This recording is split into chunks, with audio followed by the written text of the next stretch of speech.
મારી કમલા, જેના લેખક છે કનૈયાલાલ માણેકલાલ મુનશી.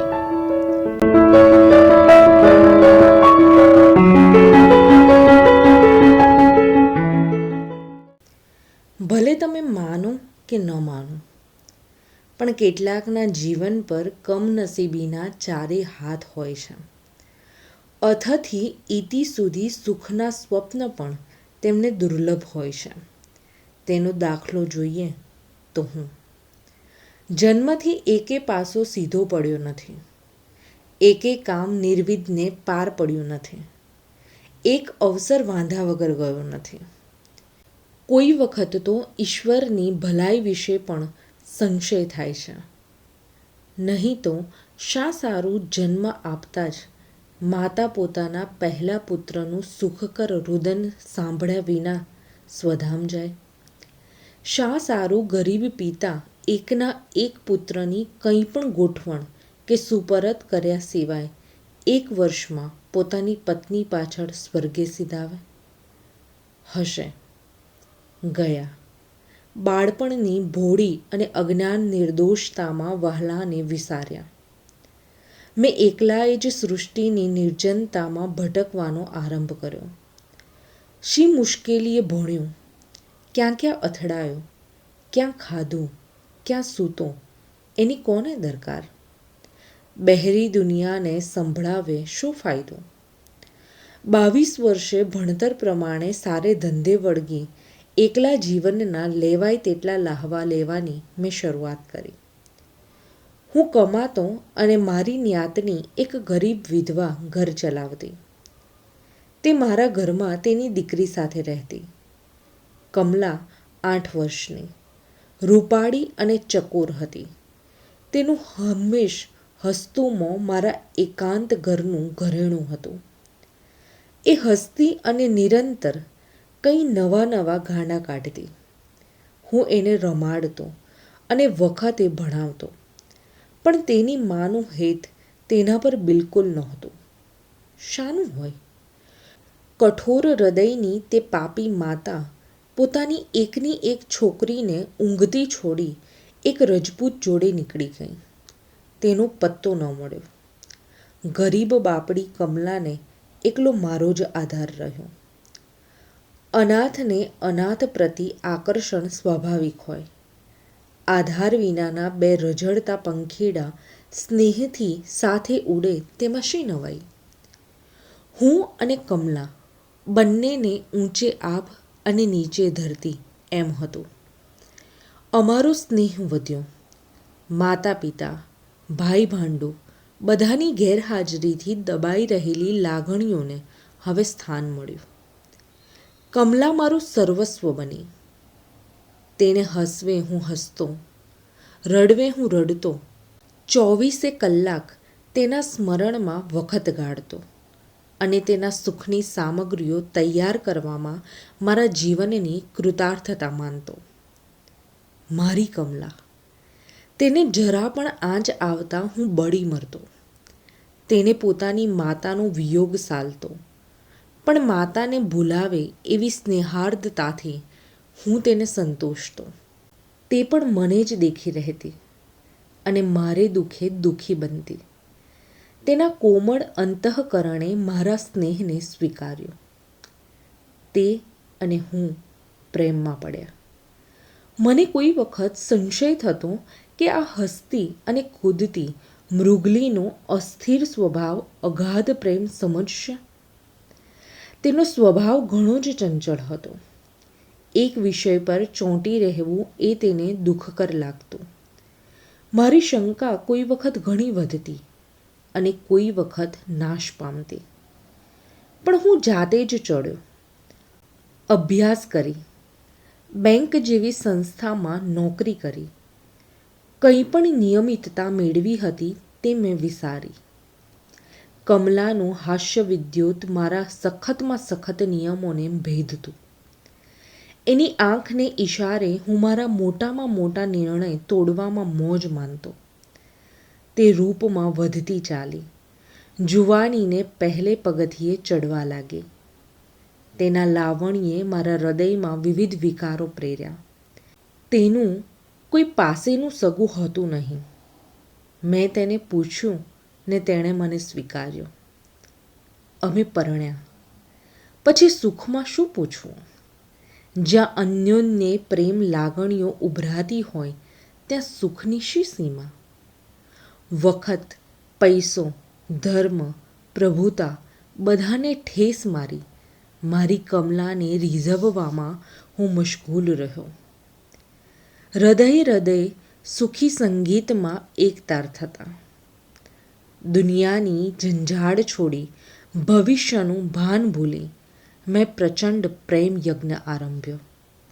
ગાંડપણ કહો, મૂર્ખાઈ કહો, જે કહો તે એ, પણ મારે મન તો ડાહપણની પરિસીમા હતી. એ સુખ પછી સ્વર્ગ પણ વાંચના કરવા લાયક લાગતું નહીં. વર્ષો વીત્યા. મારા મિત્રો મારી ઘેલછા પર હસતા. મારી સંસારી પ્રવૃત્તિની બેદરકારીથી મારા ધંધામાં હાનિ પહોંચતી અને મારા હિતેચ્છુઓ મને વારતા. પણ હું બેપરવા રહ્યો. પ્રેમ મળે પરવા શાની? તે ક્યાં જાણતા હતા કે હું પ્રેમ દર્દી હતો. અંતે ગ્રહદશા માઠી આવી ને એક રાતે એક બાઈ બારણા ઠોકતી આવી. મારી કમલાની માં અનીતિથી અકળાઈ, રખડતી, રઝળતી, ગડપણમાં અડધૂત થતી હવે દીકરીને શોધવા આવી. મેં તેને જતી રહેવા કહ્યું, પણ તે મારા માથાની હતી. તે કેમ માને? તેની નેમ તેની દીકરી ઉપર અને જમાઈની કમાણી ઉપર હતી અને વૃદ્ધાવસ્થામાં દીકરીનું મુખ નિહાળવા મારે ત્યાં જ તેણે રહેવાનો નિશ્ચય જણાવ્યો. આવી કઠોર અને કુચાલની સ્ત્રી મારા ઘરમાં રહે અને મારી પત્નીના નિષ્કલંક અંતઃકરણને કલુષિત કરે એ મારાથી ખમાયું નહીં. મેં તેને જુદી રાખી, પણ તે કંઈ ગાંજી જાય એવી નહોતી. તે આખો દિવસ મારે ત્યાં રહેતી અને મારી કમલાના કોમળ મન પર પૂરી સત્તા જમાવતી. મારી અને કમલાની વચ્ચે તેણે ભેદના પડદા નાખવા માંડ્યા. હું લડ્યો, કકડ્યો, પણ મારે શાંત થઈ સૌ સાંખવું પડ્યું. કમલા તો ખરી, માને બદલે પોતાના મનમાં ઘડેલી એક પવિત્ર માતાની પ્રતિમા જ તેને દેખાતી. તેનું નિંદાપાત્ર આચરણ તે વિસારતી અને આ મનસ્વી માતાની મૂર્તિને પોતાના હૃદયનો અર્ધ્ય અર્પતી. હું કહેતો તો તે નારાજ થતી. મેં પણ ગઈ રહી કરી. મને કમલા ઉપર પૂર્ણ શ્રદ્ધા હતી. મેં આંખ આડા કાન કર્યા અને આનું પરિણામ શું થશે તે વિચારવાનું મુલતવી રાખ્યું. મારી કમલાના એક રોષભર્યા કટાક્ષથી મારો આખો દિવસ બેચેનીમાં જતો. તેને રાજી રાખવા ધીમે ધીમે તેની માતા તરફ પણ ખામોશીની નજરથી મેં જોવા માંડ્યું. પણ કમલામાં આ ફેરફાર હું માની શક્યો નહીં. શું તેનો પ્રેમ કંઈ ઓછો થયો? જે પહેલાં મારામાં જ મસ્ત રહેતી તે હવે માતાના ગુણાનુવાદમાં જ ગ્રસ્ત રહેવા લાગી. પહેલાં જે મારી દિશા તરફ એના વિચારોનું વલણ હતું તે બદલાયું. જે પ્રેમ રીતિએ અમે પહેલાં સંચરતા તે એ ભૂલી અને જ્યાં સરળ શ્રદ્ધા હતી ત્યાં ડાઘ પડવા માંડ્યા. મેં જાણ્યું કે મને માત્ર અદેખાઈએ અકળાવવા માંડ્યો છે. એવા વિચારો કાઢી નાખવા માટે મેં પ્રયત્નો કર્યા, પણ ક્યાંથી જાય? જે આખો દિવસ મારા તાનમાં ગુલતાન રહેતી તે મેં ખાધું છે કે નહીં તેની પણ દરકાર રાખતી નહીં. આ શું વૈચિત્ર્ય! થોડા વખત પછી મારી કમલાની માં માંદી પડી અને એને લાયક બીજી દુનિયામાં જ્યાં જગ્યા હોય ત્યાં વિદાય થઈ. પ્રેમ સ્વાર્થી છે. મેં ધાર્યું હતું કે મારી કમલા હવે પાછી મારી થશે. તરત તો તે મહાન શોક સાગરમાં ડૂબી. એનું મોં નિસ્તેજ થયું હસવું સમૂળગું ગયું અને આખો દિવસ માતા પાછળ વિલાપ કરવા લાગી. મારા આશ્વાસનથી તે રુદ્ર રૂપ ધારણ કરતી. મેં જાણ્યું કે વખત વખતનું કામ કરશે. હું મૂંગો રહ્યો, પરંતુ અફસોસ, દિવસો ગયા પણ કાંઈ ફેર પડ્યો નહીં. તેણે તેની માતા પાછળ રંડાપો લીધો ને સુખને છેલ્લી સલામ કરી.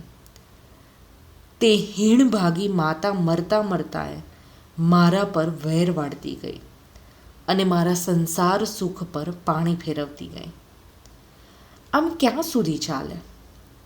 હું અકળાયો અને આ વર્તન સાંખી શક્યો નહીં. હું હજી તેને મારી લાડીલી કમલા જ સમજતો અને જે રીતે તેને કહેવાની ટેવ હતી, જે રીતે કહેવાનો મારી લાંબી સેવાએ મને હક આપ્યો હતો, તે રીતે મેં તેને કહ્યું, વિનવ્યું.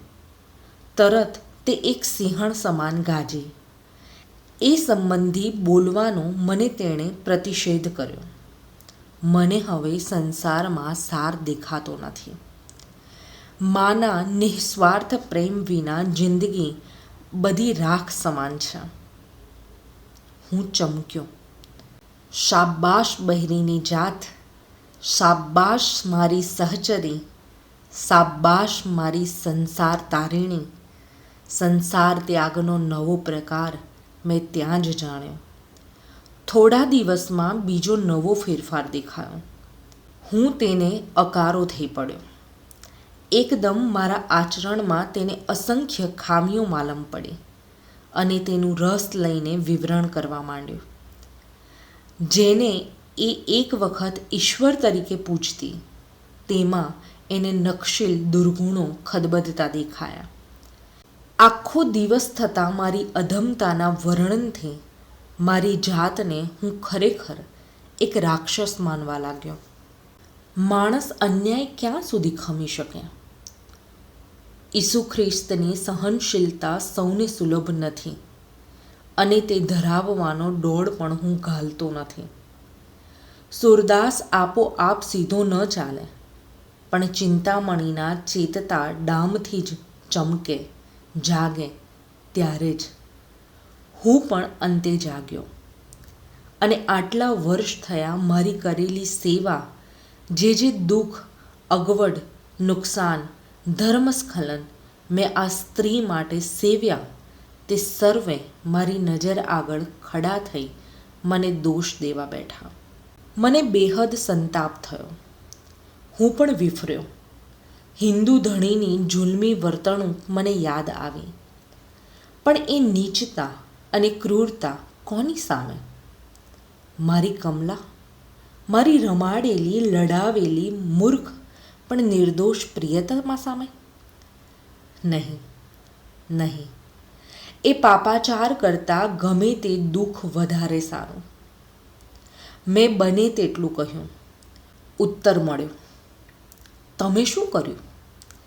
જે કંઈ કર્યું તેથી જ હું વધારે દુઃખી થઈ. તમે ન રાખી હોત તો મારી મા મને સાથે રાખત. હું સુખી થાત અને તેની સેવા કરવાની મને વધારે તક મળત. શાબાશ મારી કમલા. આ સરપાવ હું સહન કરી શક્યો નહીં. ક્રોધાવેશમાં જીભ પરથી કાબુ ગયો. બહુએ કહ્યું, બહુએ સાંભળ્યું. એ દુઃખના મહિના પણ ચાલ્યા. પહેલાં એકલો હતો, હવે છતાં સ્વજને રખડતો હતો.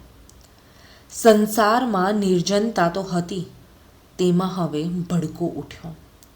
હોંશ, આશા સર્વેના ચૂરા થયા. મનને દબાવી, સ્ફૂરતા હૃદય ઝરણાને સૂકવી, દિવસને રાત, અંતરને અશ્રુપાત વડે નીચોવતો દિવસો ગુજારવા લાગ્યો. મારી મટી ગયેલી મારી કમલા, તે તો ગમગીનીમાં ગિરફ્તાર રહી. તે શોકમાં નિરંકુશ સ્વચ્છંદતામાં મસ્તાન રહી. હું અપમાનિત પ્રેમની મગરૂરીમાં દૂર રહ્યો.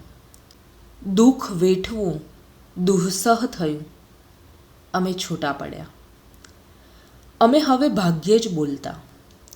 ગાઢ સંબંધી છતાં નિર્બંધ થઈ વિજન થયા.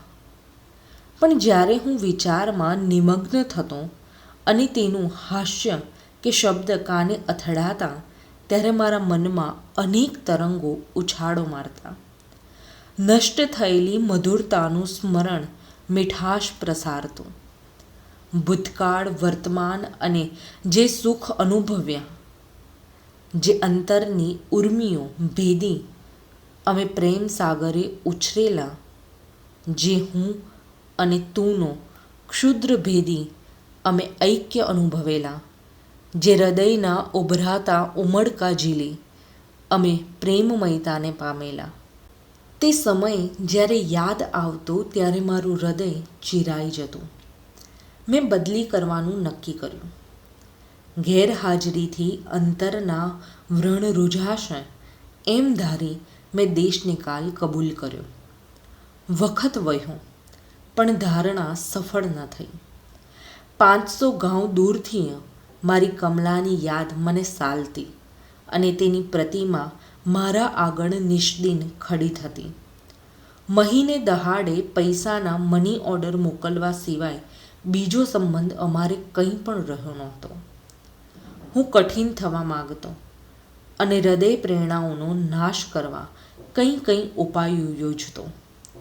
અનેક અભ્યાસો આરંભતો, પણ દુખાયેલું દિલ નાના બાળકની પેઠે છાનું રહેવા ના પાડતું. પણ દિવસો કોની દયા ખાય છે? અશ્રુ અને હાસ્ય બંનેની અવગણના કરી સમયનો પ્રવાહ આગળને આગળ વધે છે. મારે પણ એમ જ થયું. થોડાક વર્ષ પછી હું એક દિવસ બહારથી ફરી ઘેર આવ્યો. ચોમાસાનું ઘેરાયેલું આકાશ મને બેચેન બનાવી વિરહની લાગણીઓ પ્રેરી મારું દુઃખ તાજું કરતું હતું. મારા અરણ્ય જેવા ઘરમાં પેસવું મને હંમેશ માથું વાઢવા જેવું લાગતું. પ્રેમ વિના હૃદય નહીં, ગૃહદેવી વિના ઘર નહીં, સ્મશાન પણ વધારે વહાલું લાગતું. નોકરે કહ્યું, ઉપર કોઈ મળવા આવ્યું છે. હું ઉપર ગયો. આ કોણ? શું મારી કમલા? કોઈ ભયંકર રોગથી પીડાતા શરીરના સુકાયેલા અવયવોમાં મારી કમલાના સુકોમળ ગાત્રો ઓળખાતા મને વાર લાગી. પણ શો ફેરફાર? વાટ જોતા થાકેલું શરીર ઊંઘને વશ થયું હતું. તેને જોતા મારું હૃદય કંપ્યું. પ્રેમને મગરૂરી વચ્ચે હું અનિશ્ચિત ઊભો. પ્રેમ ઉછળ્યો, પાછલી વાત વિસારી પાડી. તેને હૈયા સરસી ચાંપવા મન થયું. અનુભવેલા દુઃખ અને અન્યાય અતડા થવા કહ્યું. તેની શારીરિક દુર્બળતા જોઈ મારા મનમાં ધ્રાસકો પડ્યો. મેં ધાર્યું હતું કે કોઈ દિવસ પણ એવો પ્રસંગ આવશે અને પશ્ચાતાપથી પવિત્ર થયેલી પ્રિયાને હું એકવાર ફરી મારી કરીશ. પણ આ શરીર? તે જાગી. પીડા પડી ગયેલા નિસ્તેજ નેત્રો મને જોઈ ચમક્યા. વાત શી રીતે કરવી એની મૂંઝવણ પડી. ભૂતકાળને આઘે ઠેલી મેં જ વાત ઉપાડી. મને એમ થયું કે આ શિક્ષાપાત્ર સ્ત્રીને ભલમનસાઈ દેખાડવી એ ખોટું. પણ પ્રેમાળ હૃદય, વાટ જોતા થાકેલા, હારેલા, દુઃખિત હૃદય કોઈનું કદી માન્યું છે કે મારું માને? મેં તેની ખબર પૂછી. ઉત્તરમાં તે રડી. ડૂસકે ડૂસકે પાપનો પશ્ચાતાપ કરી એણે મને શર્મિંદો કર્યો. સ્નેહ સાગર ઉછળ્યો. એનું રુદન હું સ્થિર ચિત્તે સાંભળી શક્યો નહીં. ગમે તેવી હોય, ભલે અનીતિના નરકમાં રગદોડાયેલી હોય, તો પણ શું? દ્રઢતા, નિયમ, ન્યાય એ બધા વિચારો ફેંકી દીધા. પ્રેમના પૂર આગળ ફાંકા શા કામના? બધું ભૂલ્યો. ફક્ત બાળપણની રમાડેલી, લડાવેલી પ્રિયતમા નજર આગળ રહી. મારી કમલાને મેં ફરી મારી કરી, મારી હૃદયેશ્વરીને ફરી મેં શિરતાજ પહેરાવી મારા જીવનનું સામ્રાજ્ય સોંપ્યું. પણ હાય, દુર્દેવને તો આ ભાંગ્યું તૂટ્યું સુખ પણ આપવાનું ન રૂચ્યું. મારી કમલાએ વિયોગમાં ઝૂરી દુઃખી થઈ ભયંકર ક્ષયને નોતર્યો હતો. ઘણી મહેનત કરી, બહુએ ઉપચારો કર્યા, પણ તે યમદૂત ગયો નહીં. દિવસે દિવસે તેનું શરીર ક્ષીણ થતું ગયું. મારું સંયોગ સુખ 15 દિવસ પણ પહોંચ્યું નહીં અને મને ટળવળતો મૂકી ભ્રમમાં ફસાયેલી પવિત્ર હૃદયની મારી પ્રેમ મૂર્તિ આ દેહ છોડી ચાલી ગઈ. શું મારું સુખ? નાળિયેરીનો છાંયડો પણ નસીબે ન આપ્યો. નીચે જોતા જ નાળિયેરે તાલ તોડ્યું. કોને દુશ્મન ગણો, દુનિયાને કે દુર્દેવને? ફરી મળીએ ગુજરાતી ભાષાની એક બીજી વાર્તા સાથે.